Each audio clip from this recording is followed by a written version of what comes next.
محمد وعلى آله الطيبين الطاهرين وأصحابه الأكرمين أجمعين وعلى من أحبهم وتبعهم بإحسان أجمعين إلى يوم الدين.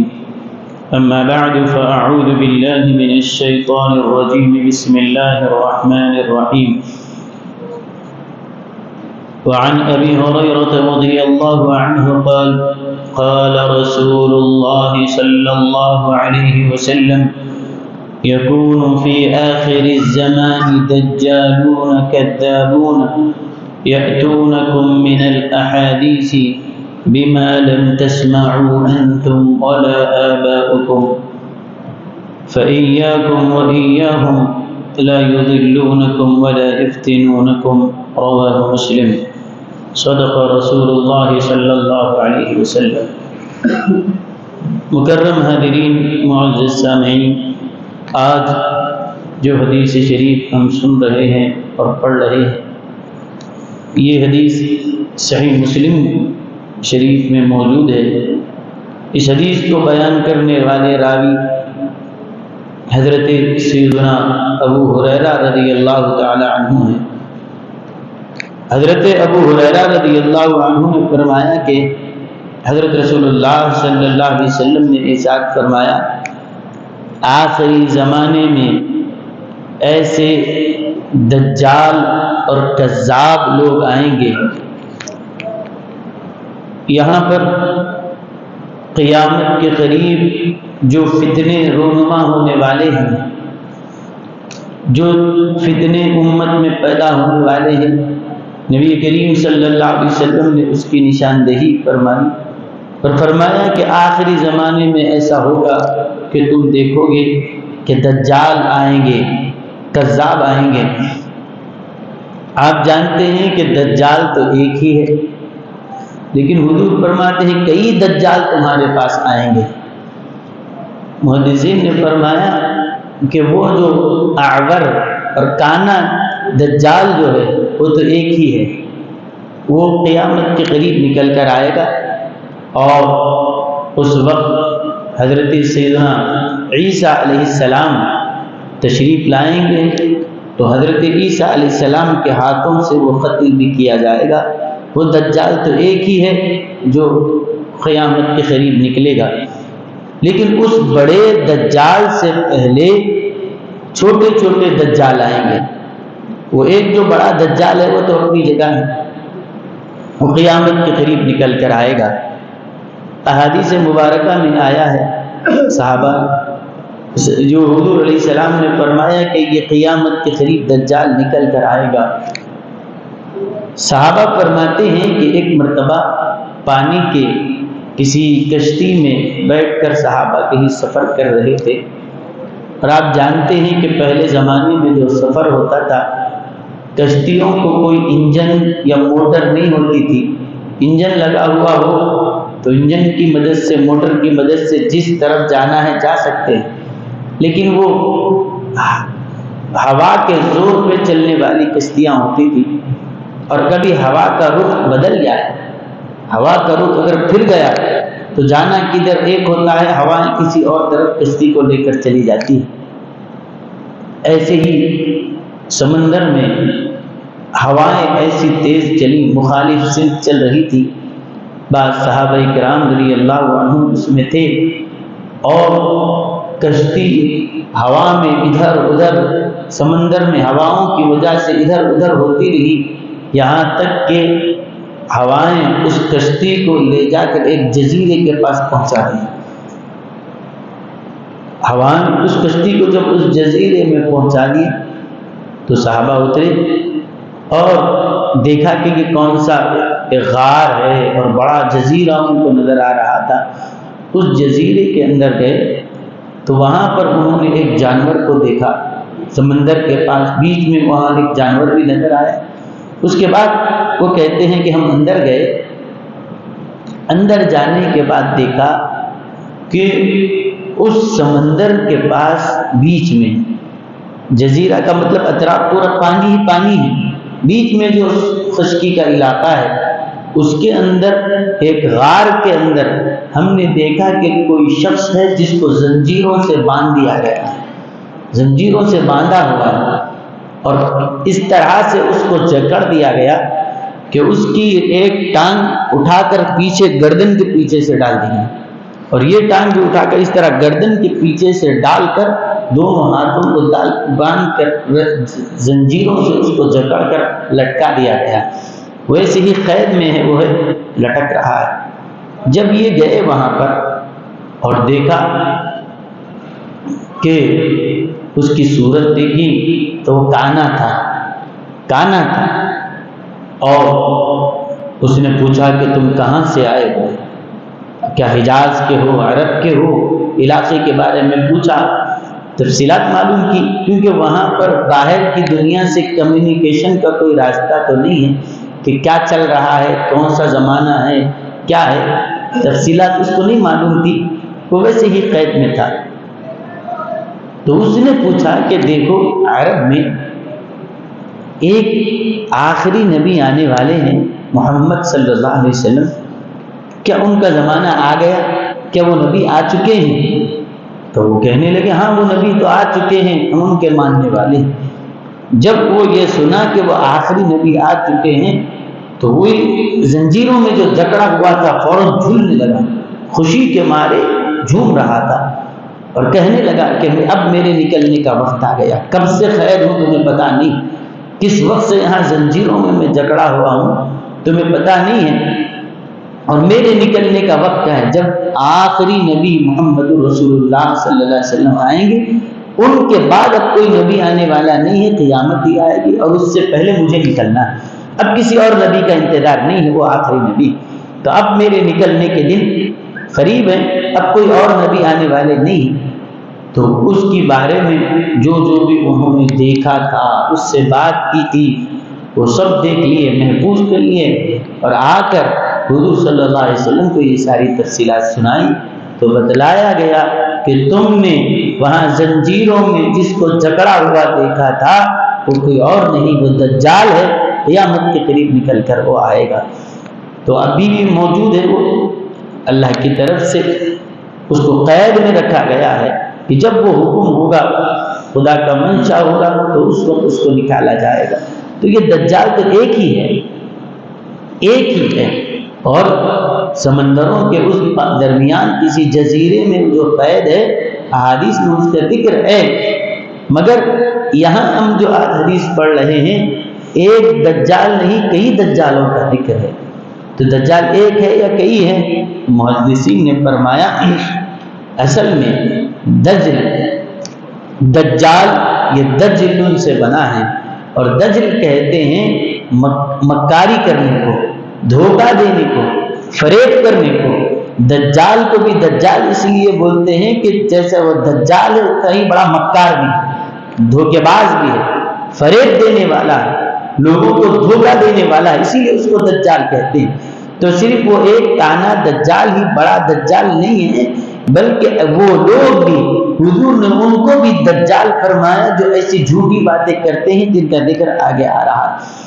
تو کتنی ناراضگی کا اور کتنے غضب کا ان کے اوپر اظہار ہے کہ حضور صلی اللہ علیہ وسلم نے ایسے لوگوں کو دجال کہا ہے، دجال کہا یعنی دھوکہ دینے والے، جھوٹ بولنے والے، اور فرمایا پھر دجال کے ساتھ دجالون کذابون، وہ دجال بھی ہیں، دھوکے باز بھی ہیں، اور جھوٹے بھی ہیں۔ کیا کون ہیں وہ لوگ؟ یأتونکم من الاحادیث، تمہارے پاس ایسی حدیثیں لا کر بیان کریں گے، یا ایسی باتیں تمہارے سامنے لا کر سنائیں گے، بما لم تسمعوا انتم ولا آباؤکم، نہ تم نے کبھی سنا تھا نہ تمہارے باپ دادا نے کبھی ایسی بات سنی تھی، عجیب و غریب باتیں نکال کر لا کر سنائیں گے، اور تمہیں پتہ تک نہیں ہوگا، نہ تم سنے، تمہارے باپ دادا بھی کبھی نہیں سنے ہوں گے، ایسی حدیثیں لا کر سنائیں گے۔ مطلب یہ ہے کہ اگر کوئی عام آدمی ہے، عام آدمی، اس کے سامنے آ کر کوئی بات حدیث سنائی جا رہی ہے، وہ کہے آج تک نہیں سنا، تب پہلی بار سنا، تو یہ اس وعید میں داخل نہیں ہے، بلکہ کسی عالم کے سامنے سنائی جا رہی ہے، حدیث ہے، اور علماء بھی یہ کہیں کہ ہمیں آج تک نہیں معلوم تھا یہ کہاں سے آ رہی ہے، تو مطلب یہ کہ اگر ہوتی تو پڑھنے میں تو آتی تھی، یہ جھوٹ بات ہے جو گھڑ لی گئی اور نعوذ باللہ حضور کی طرف منسوب کر دی گئی، حدیث نہیں ہے، پھر بھی کہا جا رہا ہے کہ نبی نے ایسے فرمایا، نبی نے ایسے فرمایا۔ تو فرمایا ایسے لوگ جھوٹ گھڑنے والے، یاد رکھیے جھوٹ بولنا گناہ بری بات ہے۔ جب کوئی شخص جھوٹ کہتا ہے تو اس کے منہ سے ایسی بدبو نکلتی ہے تو ساتھ قریب میں جو فرشتے رہتے ہیں اس بدبو کی وجہ سے 1 میل دور فرشتہ چلا جاتا ہے۔ جھوٹ کا ایک کلمہ زبان سے نکلا تو جھوٹ بات جب زبان سے نکلتی ہے تو صرف جھوٹ کا کلمہ ہی ساتھ نہیں نکلا، اس جھوٹ کی نحوست اور اس کی ایسی خطرناک بدبو اس جھوٹ کہنے والے کی زبان سے نکلتی ہے، اس کے منہ سے نکلتی ہے کہ اس کی وجہ سے جو فرشتے ہمارے پاس رحمت کے ہوتے ہیں، حفاظت کے فرشتے ہوتے ہیں، اس گندی بدبو کی وجہ سے فرشتہ 1 میل دور تک چلا جاتا ہے، تقریباً 1.5 کلومیٹر کی دوری تک فرشتہ وہ چلا جاتا ہے۔ اگر ہم یہ چاہتے ہیں اللہ کے وہ حفاظت کے فرشتے ہمارے ساتھ رہیں، ہم ان کی برکتوں میں رہیں، تو پھر سچائی کو لازم کر لینا آپ کا، ورنہ آج کل جھوٹ اس قدر فیشن بنا دیا گیا۔ ایک تو بری چیز ہے، بری چیز کو برا سمجھنا، برا غلط ہے، غلط سمجھ کے بول رہا ہے، یہ پھر بھی نہیں کرنا چاہیے، لیکن اس سے زیادہ بری چیز یہ ہے کہ برائی کو برائی نہ سمجھی جائے اور فیشن بنا دیا جائے، اور اتنا عام ہو گیا اب جھوٹ بولنے کے بعد بھی جھوٹے کو یہ احساس نہیں ہے کہ میں نے کچھ غلطی کی۔ پہلے کوئی غلطی کیا اور بھی جھوٹ بولا، غلطی ہو گئی، نہیں کرنا تھا، ایسا آدمی پھر بھی توبہ کی طرف آتا ہے، نہیں غلطی ہو گئی توبہ کر لینا چاہیے، لیکن جو یہ سمجھے جھوٹ کو ہی ایک فیشن بنا لے اور جھوٹ بولنے کو ہی اپنی عادت بنا لے، تو پھر اس کے بعد کبھی اس کے دل میں یہ خیال بھی نہیں آتا کہ میں اپنی غلطی پر توبہ کروں، اپنی غلطی سے رجوع کروں، کبھی اس کا خیال بھی اس کو نہیں آتا۔ اتنا عام، اور ماں باپ کے سامنے بھی، گھر والوں کے سامنے بھی اگر جھوٹ کہا جائے، باپ بھی اس کو کوئی گرفت کرنے کے لیے تیار نہیں، ہو بھائی حالت کے لحاظ سے بول لیا ہوگا۔ مثلا بچے کو فون آتا ہے، فون اٹھایا، باپ کے سامنے بات کر رہا ہے، میں فی الوقت یہاں سکندرآباد پہ ہوں، باپ دیکھ رہا ہے کہ بچہ گھر میں، وہ حیدرآباد میں، بچہ حیدرآباد میں ہے، گھر میں ہے، اور باپ کے سامنے بیٹھے میں ابھی ذرا سکندرآباد میں۔ اگر اس وقت پہلی مرتبہ جب باپ یہ چیز دیکھا ہے یا ماں نے اپنے بچے کو یہ کہتے ہوئے دیکھا تو بچے سے یہ اگر کہہ دیتی کہ بیٹا اگر کوئی نقصان ہوتا ہے تو تم اس نقصان کی پرواہ نہیں ہے، لیکن ہمیشہ سچائی کو تم لازم کیوں جھوٹ بولنا، کون آ کے کیا بگاڑ لے گا، کون آ کر کیا، کون گلا پکڑنے والا ہے، جو چیز حقیقت ہے سچائی کے ساتھ بتا دی جائے، ورنہ پھر اس میں خامخواہ جھوٹ اس کے پر آتا ہے۔ اب ہوتے ہوتے اس کی ایسی عادت بن جاتی ہے، ایسی عادت بن جاتی ہے، فون اٹھائے ہوتے ایک جگہ ہے، بولتے ایک جگہ، رہتے ایک جگہ، اب بولتے بولتے اس کو اتنا عام کر لیا گیا، اتنی ایسی عادت بنا لی گئی، اب جھوٹ بولنے کے بعد بھی یہ احساس نہیں رہتا کہ میں نے کچھ غلط کیا ہے، غلطی کا احساس بھی ختم ہو جاتا۔ تو میرے بزرگوں کو دوست اس سے بچیں، اور جھوٹ کسی عام شخص کی طرف منسوب کر کے بولنا یہ برا ہے، فلاں آدمی ایسی بات نہیں بولا، بھائی انہوں ایسا بول دیے، انہوں ایسا بولے، انہوں ایسا بولے، تو کسی عام شخص کی طرف جھوٹ کو منسوب کرنا یہی برا ہے۔ اب جھوٹ اس وقت اور زیادہ بری ہو جاتی ہے کہ جب عام انسان نہیں بلکہ نبی کی طرف منسوب کر کے کہا جائے کہ حدیث میں ایسا آیا ہے، نبی نے یہ فرمایا، اس کی سختی اور بڑھ جاتی ہے، اور زیادہ اس کی وعید بڑھ جاتی ہے، اس کی سنگینی بڑھ جاتی ہے۔ ایسے جھوٹے لوگ، حدیث میں نہیں آیا، نبی نے نہیں فرمایا، لیکن اپنے مفاد کی خاطر، اپنے مقصد کی خاطر اپنی شہرت کی خاطر یہ لوگوں کو اپنی طرف متوجہ کرنے کے لیے کہہ دیتے ہیں کہ نہیں حدیث میں اس طرح سے آیا ہے، نبی نے ایسا فرمایا ہے۔ یاد رکھو ایسے جھوٹوں کو حضور صلی اللہ علیہ وسلم نے فرمایا کہ وہ دجال ہیں، بڑا دجال تو آئے گا لیکن اس سے پہلے یہ چھوٹے چھوٹے دجال ہیں جو اپنی طرف سے حدیثوں کو گھڑ گھڑ کے بیان کرتے ہیں۔ یہ فتنہ حضرت سیدنا عثمان رضی اللہ تعالی عنہ کی شہادت کے بعد یہ فتنے کا آغاز ہوا۔ جب حضرت سیدنا علی رضی اللہ تعالی عنہ خلیفہ ہوئے، ایک طبقہ ایسا تھا جو حضرت علی سے بے انتہا محبت کرتا، اور ایک طبقہ ایسا تھا جو حضرت علی کا کھلا دشمن ہو گیا، کھلے دشمن تھے۔ محبت کرنے والا تو ہر مسلمان آپ سے محبت کرتا، ہر مسلمان اہل بیت سے محبت کرتا، ہمارے ایمان کا تعلق ہے اہل بیت سے محبت، ہمارے ایمان کے ساتھ وہ جڑا ہوا ہے۔ لیکن مکاری کرنے والے ایسے تھے کہ جو محبت کا دعویٰ کرتے تھے لیکن اندر سے مکاری کرتے تھے، اور کچھ دشمن وہ تھے جو کھلے عام گالیاں دیتے تھے، دشمنی کرتے تھے۔ تو اب کیا ہوا، محبت کرنے والوں نے بعض، سب نہیں، بعض ایسے لوگ بھی پیدا ہوئے جو ایسی روایتیں گھڑ گھڑ کے بیان کرنے لگے کہ ان کے فضیلت میں یہ آیا ہے، نبی نے یہ فرمایا، نبی نے یہ فرمایا، نبی نے یہ فرمایا۔ جھوٹی چیزوں کو انہوں نے گھڑ کے اس کے اندر شامل کر لیا، اور یہ رافضی تھے، اور دوسری طرف تھے خارجی جو اہل بیت کے دشمن تھے، حضرت مولا علی کے وہ دشمن تھے۔ انہوں نے ان کے خلاف میں روایتیں گھڑی، نبی نے علی کے بارے میں ایسے فرمایا، اتنا جلال کا اظہار ہوا، نعوذ باللہ، نہ نبی نے یہ فرمایا نہ نبی نے وہ فرمایا، نہ حضور کا فرمان کا تعلق نہ اس بات سے ہے نہ اس بات سے۔ حضور صلی اللہ علیہ وسلم نے جو فرمایا وہ برحق ہے، جو نبی نے فضائل بیان کیے وہ بالکل سچے ہیں، لیکن اس کے بعد چاہنے والے اپنی طرف سے تراش کر نئی باتیں پیش کرنے لگے، اور دشمنی کرنے والے ان کے خلاف میں نئی باتیں پیش کرنے لگے۔ تو اس طرح سے یہ سب سے پہلے فتنہ خارجیوں کا اور رافضیوں کا شروع ہوا، جنہوں نے حدیثوں کو گھڑنے کی بنیاد ڈالی، اور اس طرح سے اور بھی فتنے شروع ہو گئے جو اپنے مقصد کو خاطر، اپنی بات کو منوانے کی خاطر یا اپنی شہرت کے لیے جھوٹی باتیں گھڑتے تھے اور کہتے کہ دیکھو نبی نے ایسے فرمایا، نبی نے ایسے فرمایا۔ یہ اتنا حضور صلی اللہ علیہ وسلم کی طرف جھوٹ کو منسوب کرنا، یہ اتنا بڑا گناہ ہے کہ نبی کریم صلی اللہ علیہ وسلم نے فرمایا، من کذب علی متعمدا فلیتبوأ مقعدہ من النار۔ تو کوئی جھوٹ بات عمدن کہتا ہے کہ نبی نے ایسے فرمایا، حالانکہ وہ حدیث نہیں ہے، حضور کی طرف جھوٹ کو منسوب کرتا ہے، حضور نے فرمایا وہ اپنا ٹھکانہ جہنم میں بنا لے۔ اور جو ایسی جھوٹ حدیث نہیں ہے پھر بھی موضوع روایت لا کر پیش کرتا ہے، اپنی طرف سے بنا کر بات کہتا ہے کہ نبی نے اس طرح فرمایا ہے، فرمایا وہ شخص جہنم میں جائے، کوئی طاقت اس کو جہنم میں جانے سے روک نہیں سکتی جو اس طرح کی نیچ حرکت کرتا ہے۔ جھوٹ بھی بولا، اور جھوٹ کس کی طرف؟ نبی کی طرف، پیغمبر اسلام کی طرف منسوب کر کے کہتا ہے کہ نبی نے ایسے فرمایا۔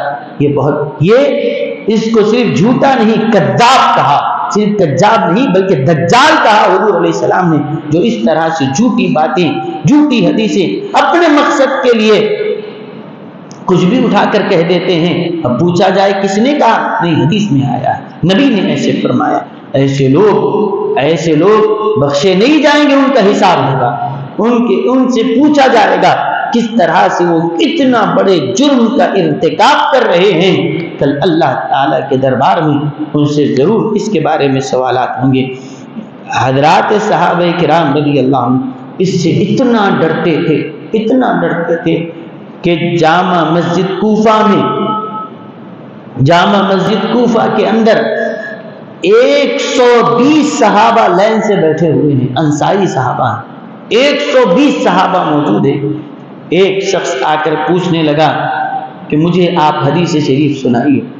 120 لوگوں میں سب کو حدیث یاد ہے، لیکن وہ بولنے سے ڈر رہے تھے اور کوئی پوچھ رہا ہے تو علم کو چھپانا بھی نہیں ہے، چھپانا بھی گناہ ہے۔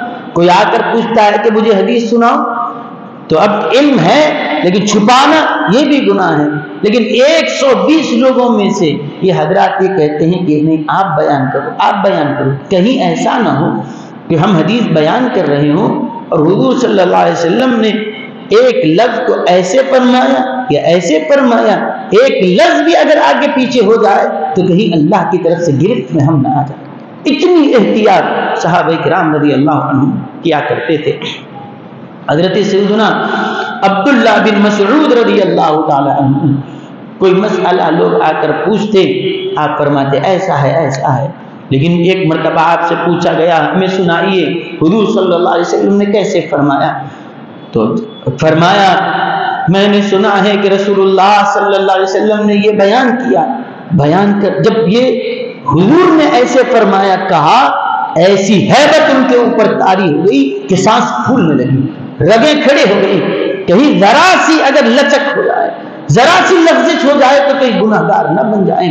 احتیاط کر رہے تھے، احتیاط کر، پھر پوری حدیث سنانے تک رو رہے ہیں۔ کہیں خوف اس وجہ سے طاری ہے، کہیں ایک لفظ بھی ادھر ادھر ہو جائے تو کہیں اللہ ہماری گرفت نہ کرے۔ جب پوری حدیث سنا دی تو اس کے بعد کہا میں جہاں تک سنا ہوں کہ حضور نے جیسے فرمایا یہ وہی ہے۔ پھر کہا کہ بس حضور نے بس ایسے فرمایا یا اس جیسی کوئی بات حضور نے فرما دی، تاکہ اس ذمہ داری سے ہٹ جائیں اور کوئی ان کے اوپر کوئی گرفت نہ ہو۔ اتنا احتیاط کرتے تھے۔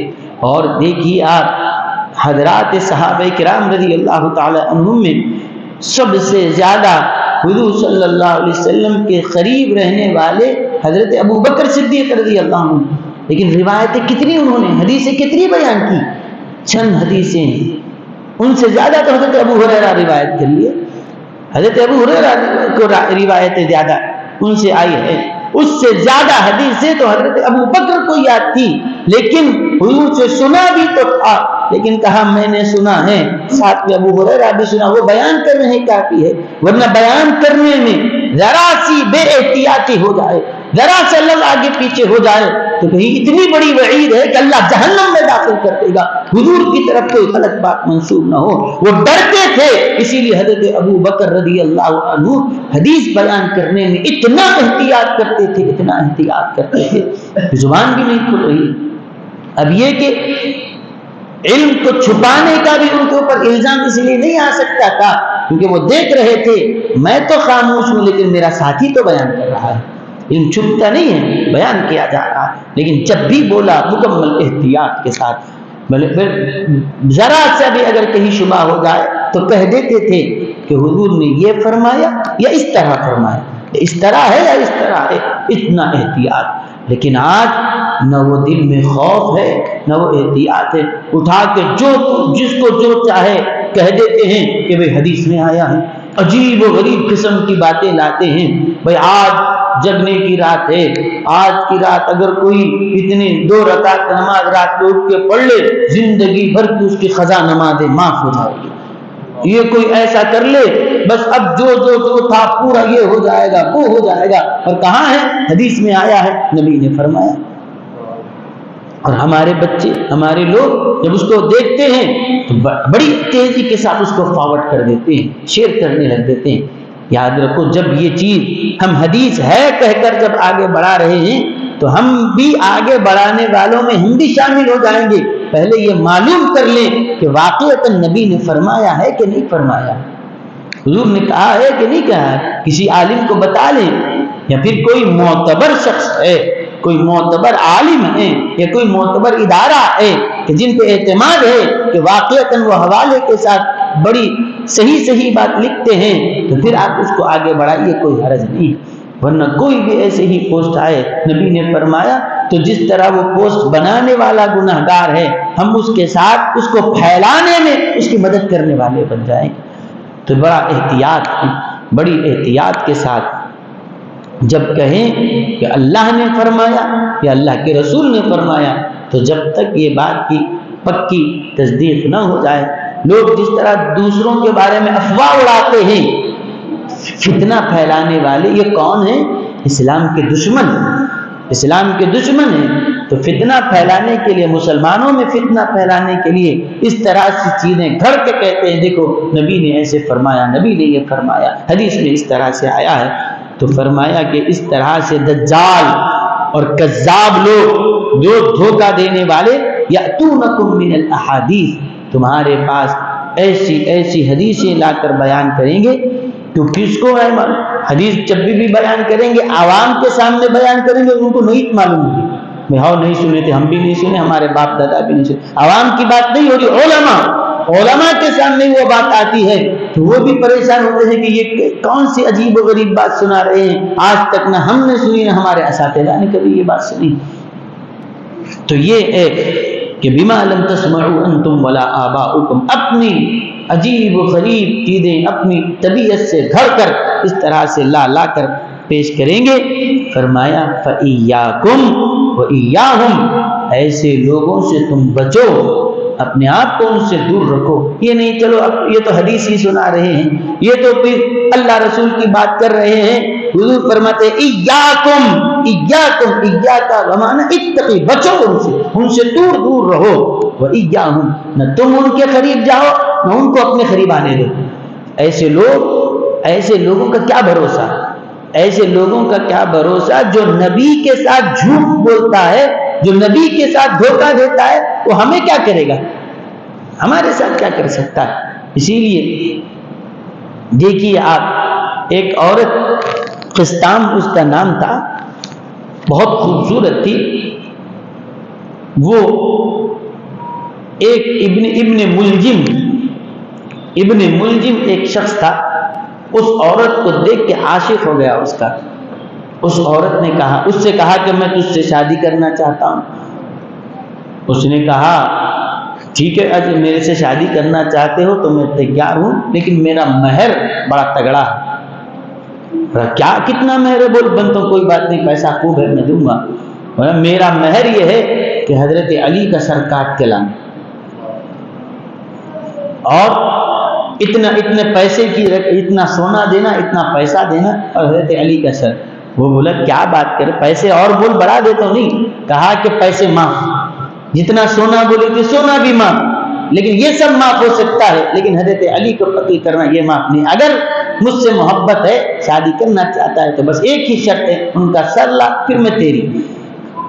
تو یہ پریشان ہو گیا، کون تھا؟ حضرت علی کا چاہنے والا تھا، حضرت علی کا چاہنے والا تھا وہ۔ تو بولے یہ کیسے ہو سکتا؟ لیکن پھر جب یہ خیال آتا کہ اگر حضرت علی رضی اللہ عنہ کو شہید کروں گا تو کتنا بڑا عذاب میں مبتلا کیا جاؤں گا، کبھی یہ بھی سوچ رہا ہے۔ پھر دوسری طرف یہ بھی خیال آتا ہے تو جو ہوتا دیکھا جائے گا، پہلے یہ ایک خوبصورت عورت تو مجھے مل جائے، کبھی یہ کبھی وہ، دونوں چیزیں دین دنیا دونوں اس کے سامنے ٹکرا رہی تھی۔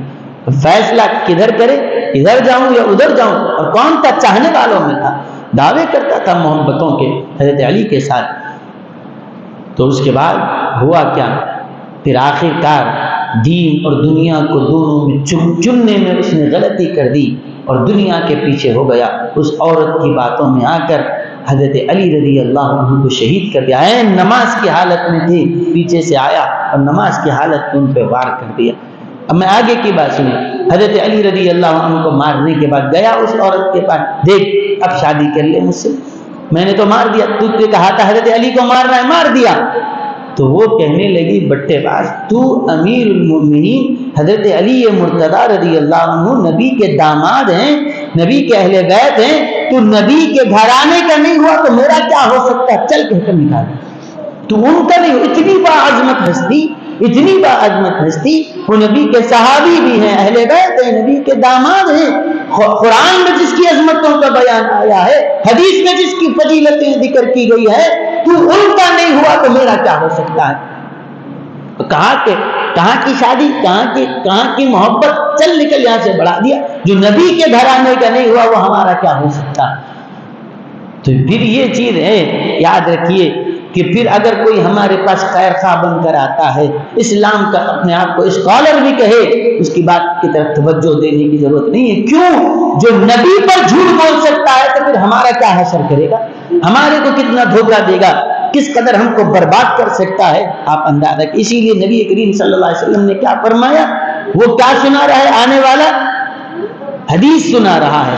آنے والا کیا سنا رہا ہے؟ میں دین سنا رہا ہوں. حضور فرماتے ایاکم ایاہم، تم ان کے پاس مت جاؤ، نہ ان کو اپنے پاس آنے دو، نہ ان کی مجلسوں میں جاؤ، نہ اپنی مجلسوں میں ان کو آنے دو. کیوں؟ وہ کچھ بھی کہہ کر کہتا ہے کہ نبی نے ایسے فرما دیا، اور اس طرح کی جھوٹی باتیں گھڑ گھڑ کر تمہارے سامنے کہے گا. اور پھر جو اتنی بڑی جرأت کر رہا ہو، اتنی بڑی بے باکی کر رہا ہو کہ اللہ پر جھوٹ باندھتا ہے، نبی پر جھوٹ باندھتا ہے، تو پھر ہمارے کیا حیثیت ہے؟